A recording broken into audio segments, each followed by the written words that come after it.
ভক্ত সবাই আপনারা যে যেভাবে পারেন দান বক্সে দান করুন।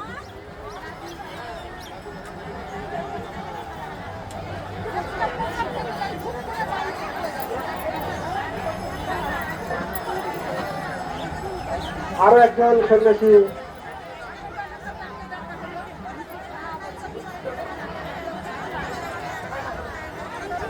ওটা কি ভেঙে গেছে নাকি? হ্যাঁ মনে হচ্ছে তো ভেঙে গেছে। ইয়া হয়ে গেছে ওই যে উপরেরটা হ্যাঁ ওগুলো কিন্তু দেখো ইয়া হয়ে গেছে ব্যাকা হয়ে গেছে। ওটা ব্যাকা হয়ে গেছে তো, ভেঙে গেছে মনে হচ্ছে নাকি? হ্যাঁ হ্যালো, না ওটা তো ওইভাবেই হবে না না, আমাদের সরকারি কিন্তু পাতার মতো না সোজা থাকে তো। আমাদের অনুষ্ঠান কিন্তু শেষ শেষ। পর্যায়ে অনুষ্ঠান। আমরা আমাদের এই চড়ক পূজা যিনি আমাদের মূল সন্ন্যাসী আমরা